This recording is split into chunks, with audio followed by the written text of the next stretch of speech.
I write in a forest. I go there to listen. What started at the Billy Graham Library right here in Charlotte, North Carolina, has evolved into a lifelong journey. Something is always moving through each and every one of us. It's our calling. These aren't my words. These are the lyrics from Billy's Forest.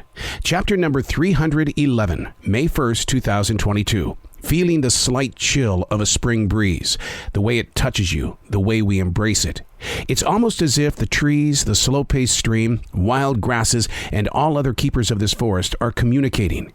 And it's through this slightly chilled spring breeze that messages are not only being sent, but received.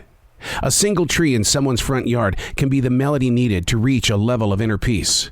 Less than a mile from this forest in South Charlotte, a very large oak has fallen to the soil. It's been laying in the person's front yard for nearly 2 weeks.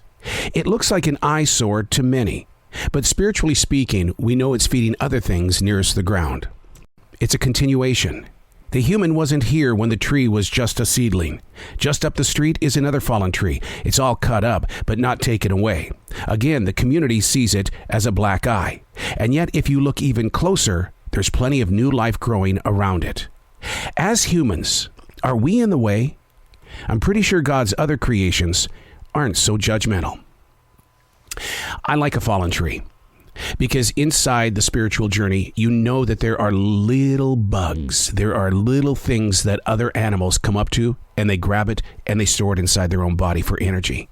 A fallen tree is just laying there because I have to ask you as a human being, could you stand up for 40 years? What about 25 years? Maybe 2 years? These trees have been standing here for I don't know how long. And so when they fall, I see them as you finally get to rest. Nature at its very best is when it's untouched, where you stumble across something without judgment, and you look into the true story of what is going on. Now, as kids, we would count the rings of a fallen tree that has been chopped down by the human. And that was fun while it lasted. But what about the tree that was blown down, or the tree that gave so much of its life to provide shade for the human being that it finally said, I need to rest. And in those moments of rest, it's giving itself to the soil for all animals. The rabbits can hide underneath it. The snakes can cuddle up to it as well. And the turtles, just another place to lean. I'm Errol. These are not my words. These are the lyrics from Billy's Forest.